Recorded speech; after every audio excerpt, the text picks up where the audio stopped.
बहुत बहुत शुक्रिया नीरज जी।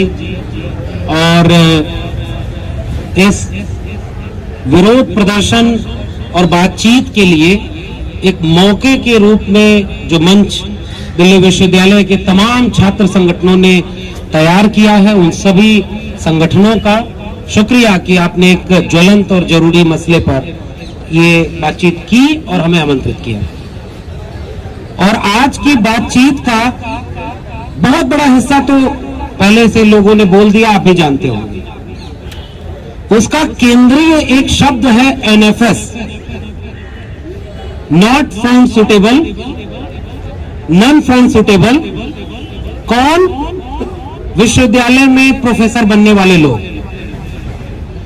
इस बात पर कि एक वंचित शोषित जमात के लोग NFS हो रहे हैं, हम तब बातचीत करने आए हैं जब इस देश को चलाने वाले लोग खुद NFS थे। प्रधानमंत्री, मुख्यमंत्री, सुप्रीम कोर्ट के न्यायाधीश जनता की भाषा में NFS हैं, लेकिन आज वो सत्ता में बैठे हैं तो सब कुछ सही। यह बात एक विश्वविद्यालय परिसर में ही कही जा सकती है। क्यों NFS है? उत्तर प्रदेश, जहां से मैं आता हूं, जहां रामराज उफान पर है, वहां के मुख्यमंत्री जो इस समय हैं, उनकी काबिलियत क्या थी? लेकिन आज वो मुख्यमंत्री हैं, लेकिन हम कहेंगे आप NFS हो। प्रधानमंत्री, उनकी भाषा देख लीजिए, उनका काम देख लीजिए, उनकी नीयत देख लीजिए, उनकी हरकत देख लीजिए, आपको लगेगा ही नहीं कि वो व्यक्ति उस पद के लिए सुटेबल है।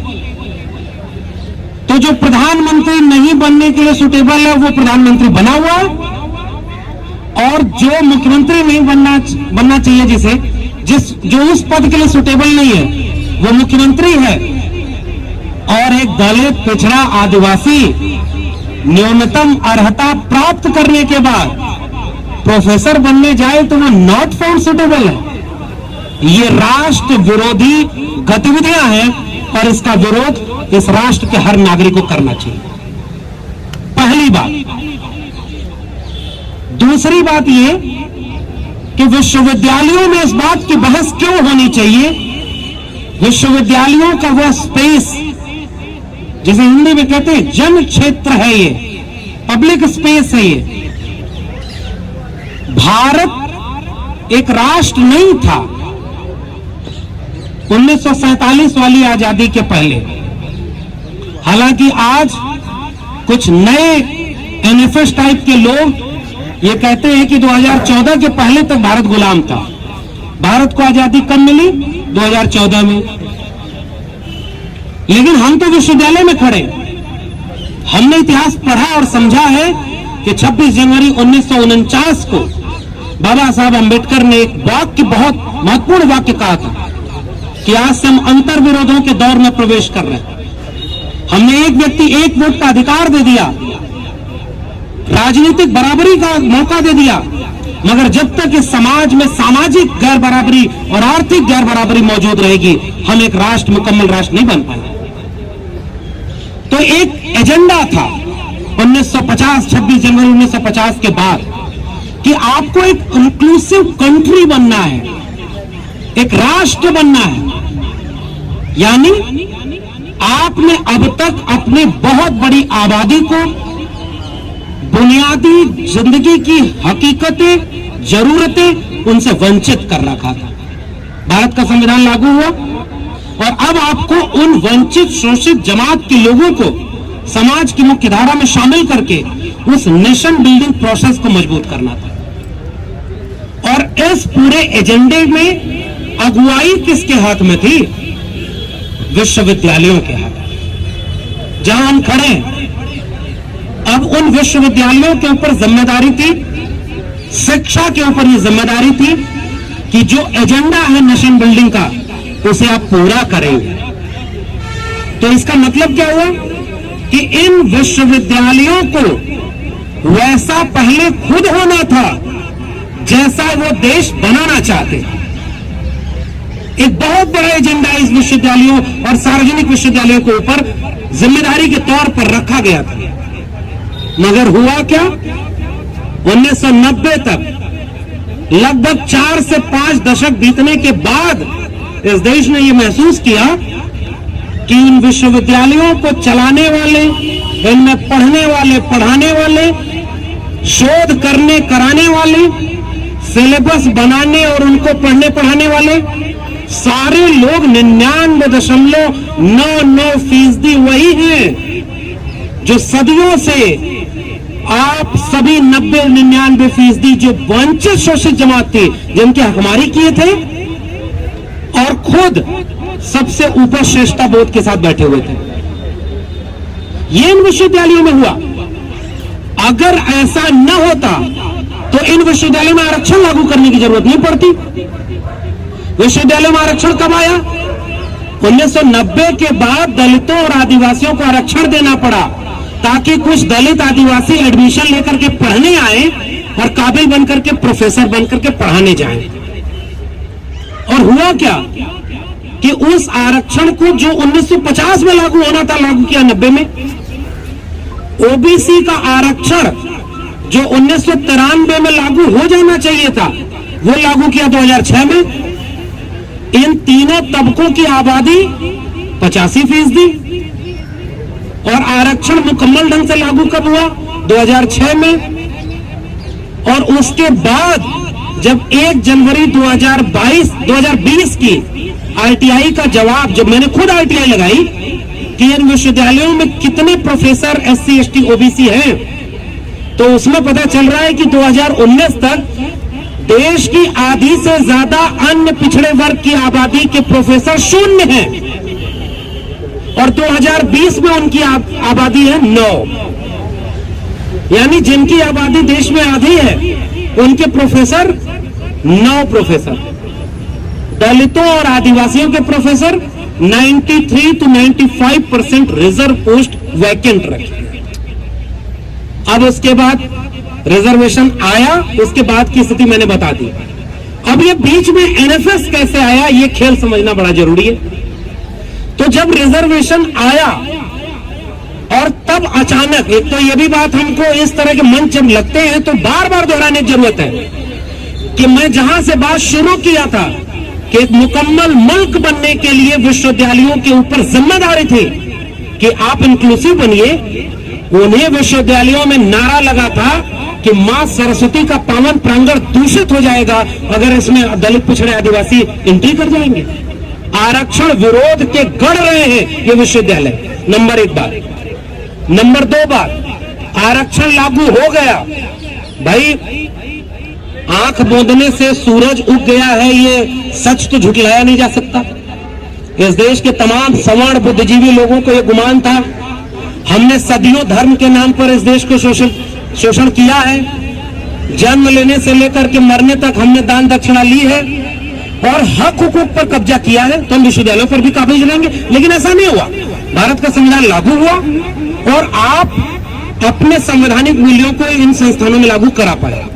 उसके बाद इंटरव्यू में बैठे लोग जो ये सोचते थे कि अब तो पावन प्रांगण दूषित हो ही गया, तो जो इंटरव्यू देने आए उनके लिए उन्होंने कहा कि नॉट अवेलेबल, यानी रिजर्व पोस्ट के लिए कैंडिडेट जो मिनिमम एलिजिबिलिटी को क्वालिफाई करता हो, ऐसे कैंडिडेट अवेलेबल नहीं है।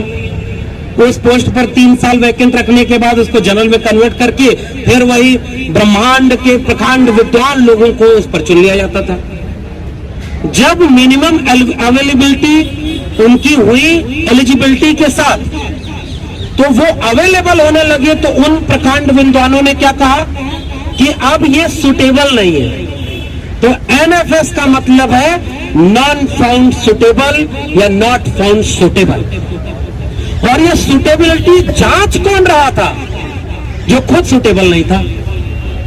इस देश के विश्वविद्यालयों में अगर रिश्तेदारी जोड़िए तो आधे से ज्यादा विश्वविद्यालयों के प्रोफेसर रिश्तेदार मिलेंगे आपको। और दूसरी बात, जो कल्चरल कैपिटल होती है ना, वो काम करती है कहां सबसे ज्यादा? तो विश्वविद्यालयों में। आप एक दलित पिछड़ा के घर में अगर पढ़ने लिखने वाले लड़के का नंबर कम आ जाए, लड़की पढ़ने लगे, तो उसको जा करके उस गांव के सवर्ण लोग कहते हैं कि अरे पढ़ाई लिखाई से क्या हो रहा है, कहां फंसा है वो, अपना पेशे में लगाओ, काम धंधा करेगा। और किसी सवर्ण का अगर लड़का कमजोर भी है तब भी कहते हैं कि इलाहाबाद में पढ़ाई नहीं होती, दिल्ली भेजो। ये है कल्चरल कैपिटल। किसे हतोत्साहित किया जा रहा है, किसे प्रोत्साहित किया जा रहा है, किसके लिए पहले से 4 रिश्तेदार विश्वविद्यालयों में एडमिशन कराने के पहले मौजूद हैं, और कौन यहां पर आकर के पीएचडी का एडमिशन मेरे अपने विभाग में हो रहा है और मैं यहां बोल रहा हूं। आप जाके पता लगा लीजिएगा, 140 सीट पर 1400 लोग इंटरव्यू दे रहे हैं, आधे मिनट में आप कैसे जांचेंगे, कहां से फोन आता है? तो वो कौन सुटेबल है जिसने तुमको नौकरी दी? इसी दिल्ली विश्वविद्यालय के आधे से ज्यादा लोग रिश्तेदार भरे बैठे। सबको पता है कि पहले किसकी नियुक्ति होगी, ये तय हो जाता है, तब उसमें अपॉइंटमेंट का प्रोसेस शुरू किया जाता है। और यह बात हम बोले ना, क्योंकि कल को हम भी नॉट फाउंड सुटेबल हो जाएंगे। हमें बोलना पड़ेगा कि ये सुटेबिलिटी जांच करने वाले लोग, अभी हमारे संचालक महोदय द्रोणाचार्य शब्द का इस्तेमाल कर रहे हैं। अमूमन मैं बचता हूं इस मिथकीय टर्मिनोलॉजी को प्रयोग करने से, क्योंकि जब हम एकलव्य को मानते हैं तो हमें द्रोणाचार्य को मानना पड़ेगा। अगर हम शंभू को मानते हैं तो राम के एग्जिस्टेंस को भी हम एक्सेप्ट कर लेते हैं। लेकिन अगर किसी को भाषा ही वही समझ में आती है तो हम भी उसी की भाषा में कहेंगे कि तुम 13 पॉइंट रोस्टर क्यों ले आए। इसी जगह पर रोस्टर का आंदोलन हुआ क्योंकि दलित पिछड़ा आदिवासी प्रोफेसर न बन पाए। तुम इन विश्वविद्यालयों में रिजर्वेशन को, रोस्टर को लागू क्यों नहीं ढंग से करते? क्योंकि ये लोग प्रोफेसर न बन जाए। और आज की प्रोटेस्ट अधूरी होगी अगर हम रोहित वेमुला को याद नहीं करेंगे। रोहित वेमुला के प्रकरण ने, रोहित वेमुला की सांस्थानिक हत्या ने इस देश के कैंपसों को समावेशी बनाने का एक मौका दिया था। शहादत देनी पड़ी थी और सांस्थानिक हत्या हुई उसकी, तब जाकर के तो इन कैंपसेस में विमर्श खड़ा हुआ कि ये विश्वविद्यालय वैसे विश्वविद्यालय है ही नहीं जैसा फूले अंबेडकर, पेरियार, सावित्रीबाई फूले और फातिमा शेख बनाना चाहती थी। ये घोर जातिवाद के अड्डे हैं। क्योंकि मैं आज भी कह रहा हूं, आज भी डेटा उठाकर देखिए, इसी दिल्ली विश्वविद्यालय के हिंदी विभाग में इसी जगह पर आंदोलन करना पड़ा कि 72 साल में पहली बार कोई प्रोफेसर विभागाध्यक्ष बनने जा रहा है और वहां भी वो नॉट फाउंड सुटेबल। ये कुलपति जो बैठे हैं, तमाम कुलपति, मैं नाम नहीं लूंगा, इशारे में आप बात समझिए, प्लेगरिज्म का आरोप है इनमें, थीसिस चोरी किए हुए हैं और आज कुलपति बने बैठे हैं सुटेबल बन करके, क्योंकि उनका झंडे का रंग नागपुर से मिलता है। इस बात को क्यों नहीं बोला जाए? इस देश में कुलपतियों के ऊपर जितने आरोप हैं, प्रोफेसरों के ऊपर जितने आरोप हैं, ये अगर जांच हो जाए, एक दलित पिछड़ा अगर प्रोफेसर बन जाए तो उसकी छोटी सी चूक उसी मनुस्मृति के मुताबिक ब्राह्मण हत्या कर दे तब भी वो माफ है, क्योंकि वो ब्रह्मा का अवतार है धरती पर। तो एक प्रोफेसर अगर थीसिस चोरी कर ले तो उसके नाम पर शिक्षक दिवस मना लो, ये देश धूमधाम से शिक्षक दिवस मनाएगा। ये कौन सा देश है भाई? इसलिए यह सवाल ऐसे हर मौकों पर उठाया जाना जरूरी है। 69,000 शिक्षक भर्ती घोटाले की मांग आपने अपने आज के आंदोलन में शामिल की। शिक्षक बनाना था ना। और वो आदमी जो रामराज की बात करता है उसके लिए हमारे कबीर साहब ने लिखा है, मैं तो रेफरेंस से बात कर रहा हूँ, मन ना रंगाए रंगाए जोगी कपड़ा और दाढ़ी बढ़ाए जोगी हो गई ना बकरा। ये मूड मुड़ाए भय सन्यासी, ये लोग अचानक से राजधर्म निभाने की बात करने वाले कुर्सी पर बैठ गए और वादा किया था 70 लाख नौकरी 5 साल में देंगे। एक वैकेंसी फुलफिल किया उन्होंने, 69,000 शिक्षक भर्ती घोटाला, और उसमें आरोप इनके राष्ट्रीय पिछड़ा वर्ग आयोग ने लगाया कि ओबीसी का 27% रिजर्वेशन की बजाय 3.80% ओबीसी रिजर्वेशन लागू है। और वो जो लोग शिक्षक बनकर के पढ़ाने जाते, वो लखनऊ में बैठ करके आंदोलन कर रहे हैं और थोड़ा सा मुख्यमंत्री से बात करने जाते हैं तो लाठी पाते हैं, पुलिस पीट रही है उनको। और इसी दिल्ली विश्वविद्यालय में 5,000 से ज्यादा एडहॉक टीचर हैं, उनमें रिजर्वेशन लागू होने के बाद तमाम लोग एडहॉक बने बैठे, परमानेंट अपॉइंटमेंट बंद हो जाएगा। तो पहले नॉट अवेलेबल, फिर नॉट फाउंड सुटेबल, फिर उसके बाद इंटरव्यू ही नहीं होगा, फिर 13 पॉइंट रोस्टर आएगा, फिर उसके बाद आप लड़ करके जीतने लगेंगे तो नई शिक्षा नीति के नाम पर इन विश्वविद्यालयों को निजी हाथों में बेच दिया जाएगा। बनाए अंबानी अडानी की तरह Ashoka, Galgotia, lovely professional university, उनमें रिजर्वेशन है क्या? वहां तो कोई कौन फॉर्म सुटेबल कौन नहीं सुटेबल ये तो आप जान ही नहीं पाएंगे। जिसकी जेब में पैसा है वो पढ़ेगा और जिसकी जेब में पैसा है वो पढ़ाएगा। ये DU JNU जिस दिन बर्बाद हो गया और हो गया है, मैं तो ये कह रहा हूं इसको खोला क्यों नहीं जा रहा है? क्योंकि जैसे 10 महीने 1 साल से ज्यादा वक्त तक 750 लोगों की शहादत के बाद 56 इंच की सीने वाला दावा करने वाले फासिस्ट लोगों को झुकाने में किसान अगर कामयाब है तो इस देश के विश्वविद्यालयों को खोल देंगे तो नई शिक्षा नीति को वापस लेने के लिए इन विश्वविद्यालय में आंदोलन खड़ा हो जाएगा। इसलिए आपका विश्वविद्यालय बंद किया गया, इसलिए आपका विश्वविद्यालय बंद किया गया। आपके विश्वविद्यालयों में नियुक्तियां इसलिए नहीं हो रही हैं क्योंकि कम से कम 49.5% रिजर्व सीटें तो आ गई हैं।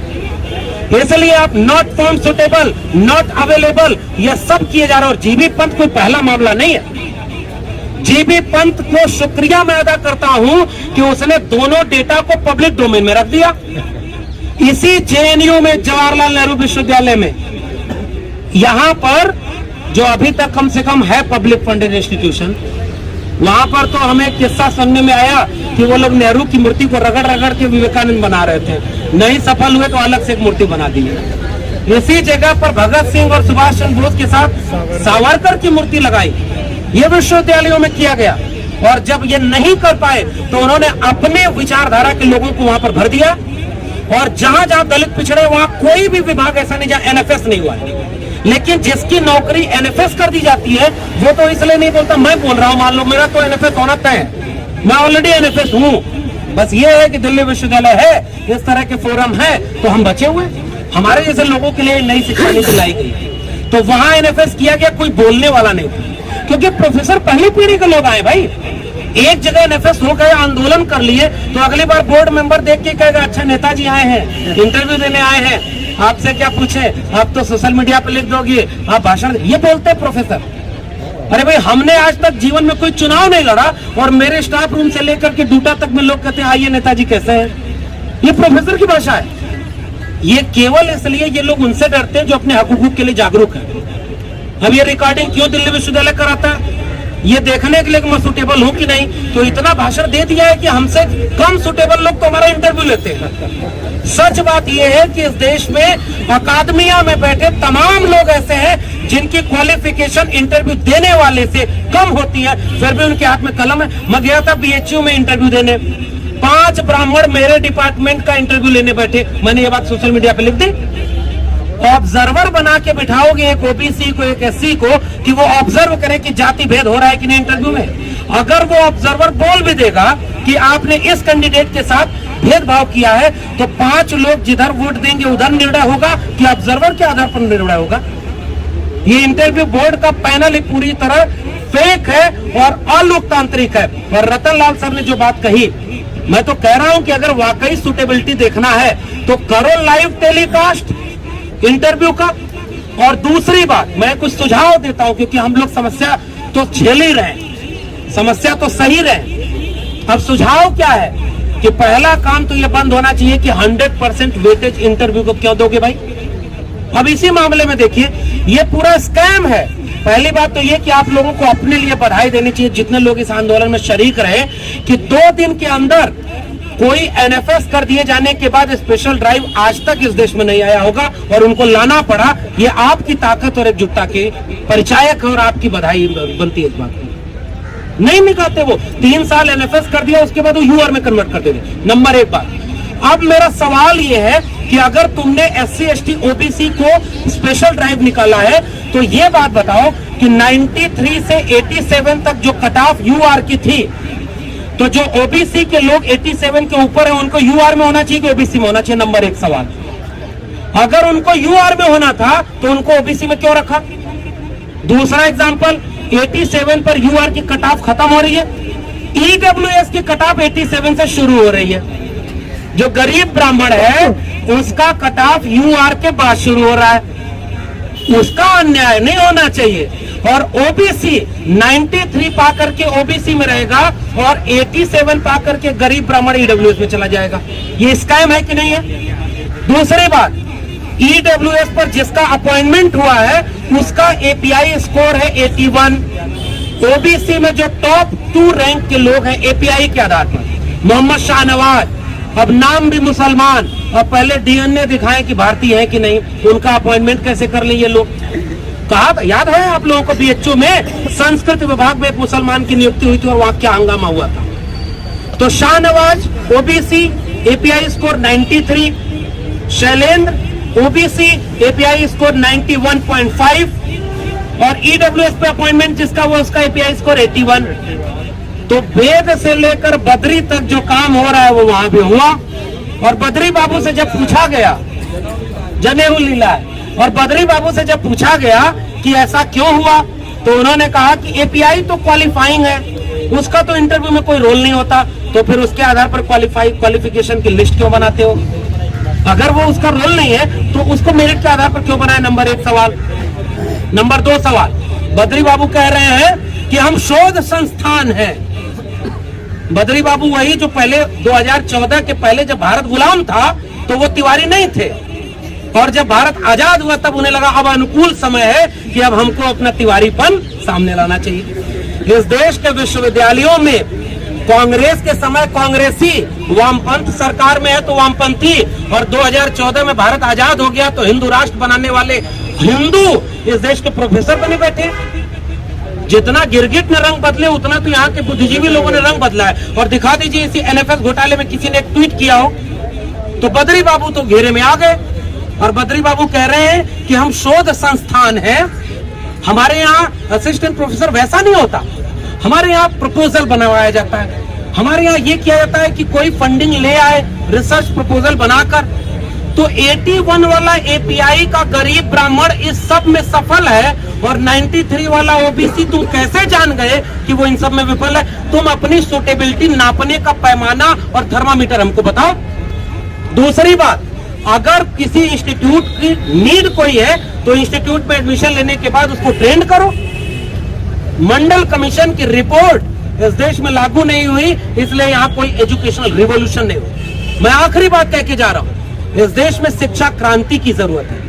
आज इस देश का सबसे बड़ा सवाल शिक्षा है, क्योंकि शिक्षा विहीन करके इस देश को ऐसे गुलामों की भीड़ में और अनपढ़ों की भीड़ में तब्दील कर दिया गया है कि अचानक हिंदू मुस्लिम, अचानक कब्रिस्तान, अचानक अब्बा जान कह के इस देश में चुनाव लड़के वो जीत रहे हैं, क्योंकि शिक्षा बर्बाद कर दी गई। इसलिए मंडल कमीशन की रिपोर्ट को घर घर पढ़ाइए, उसमें लिखा हुआ एजुकेशन में रिफॉर्म करने की जरूरत है, और वो रिफॉर्म नहीं हुआ, इसलिए बद्रीनारायण तिवारी जैसे लोग पैदा हो रहे हैं। और बद्रीनारायण तिवारी कोई पहले नहीं है और आखिरी नहीं, जाने कितने प्रोफेसर है जिनका तो नाम ही आप नहीं जानते। कंक्लूजन मेरा ये है कि इंटरव्यू का 100% वेटेज खत्म होना चाहिए। एपीआई स्कोर है तो उसको 85% वेटेज दीजिए, और अगर कोई रिटन एग्जाम कराना है तो उसको 85% वेटेज दीजिए। रिटन एग्जाम में SC ST OBC आपसे ज्यादा नंबर पा रहे हैं, इसलिए इंटरव्यू में बैठ करके उनकी सुटेबिलिटी जांचने के नाम पर उनके ख्वाबों की हत्या कर रहे हो आप। ये जो खुद सुटेबल नहीं है वो दूसरे की सुटेबिलिटी देख रहा है। तो पॉइंट नंबर 1, इंटरव्यू को लाइव टेलीकास्ट करो। पब्लिक डोमेन में जिसने भी इंटरव्यू दिया है उसका मेरिट का बनाओ लिस्ट। यहाँ क्या होता है, जो सेलेक्ट हो गया उसको फोन चला जाता है, आपका हो गया आप आइए। दूसरा कहता है कि हमने आपसे सोर्स लगाया था, हमारा क्या हुआ? तो कहा कि उनका कोई जुगाड़ वाला नहीं है। इसलिए इंटरव्यू की मेरिट लिस्ट बने, इंटरव्यू को 100% वेटेज खत्म हो। बिहार लोक सेवा आयोग 85% एकेडमिक का नंबर देता है, 15% का इंटरव्यू देता है। इंटरव्यू में जाने के समय किसी को पता ही नहीं होता, आपका नाम इंटरव्यू बोर्ड वाला नहीं पूछ सकता, आपको कोड दिया जाएगा और उस कोड पर आपको नंबर देना है। यहाँ तो इनको पहले से ही सारा बायोडाटा पता है, तो उनको भी पता है तो हमको भी पता है, तमाम लोगों का बायोडाटा, इसलिए यहाँ सबसे खराब है। आखिरी बात कि आपको एजुकेशन रिफॉर्म करने के लिए क्या करना चाहिए? एनएफएस को बैन लगाया जाना चाहिए, क्योंकि एनएफएस यूआर की पोस्ट पर अमूमन नहीं होता, वो रिजर्व पोस्ट पर भी एनएफएस है। इसलिए एनएफएस खत्म किया जाए और एनएफएस को करके यूआर में कन्वर्ट करने की पूरी पॉलिसी को खत्म किया जाए। इन सब का निदान क्या है? नई शिक्षा नीति 2020 को वापस कराया जाए। जाते जाते आपसे यही पूछने आया हूं कि अगर किसान अपने 3 बिलों को वापस करा सकते हैं तो इस देश के शिक्षक, छात्र, नौजवान क्या अपने इस नई शिक्षा नीति को वापस नहीं करा सकते क्या? ये विश्वविद्यालय कितने दिन नहीं खोलेंगे, लेकिन ये वादा करिए कि जब खुलेगा तब नई शिक्षा नीति को वापस कराएंगे, क्योंकि विश्वविद्यालयों को अगर बेच दिया तो एनएफएस करने की जरूरत ही नहीं पड़ेगी। इस देश के दलित, पिछड़े, आदिवासी विश्वविद्यालयों से हमेशा के लिए बाहर हो जाएंगे। यह बात कह करके मैं ये आपसे अपील करने आया हूं कि यह स्कैम जो तमाम तरह से एकेडमिया में हो रहा है, इस स्कैम को नहीं रोका तो हम उस साजिश में शिकार होंगे, क्योंकि जब यह सब हो रहा है तो हम इस विश्वविद्यालय परिसर में खड़े हैं। हमारे गांव के नौजवानों को पता ही नहीं कि क्या क्या हो रहा है। वो हमसे कल को पूछेंगे तुम्हारे सामने हुआ तो तुम क्या किए। मैं कम से कम कहूंगा कि हम रोस्टर के खिलाफ भी लड़े, हम नई शिक्षा नीति के खिलाफ भी लड़े, हम NFS के खिलाफ भी लड़े। इंकलाब जिंदाबाद। जय भीम, जय मंडल।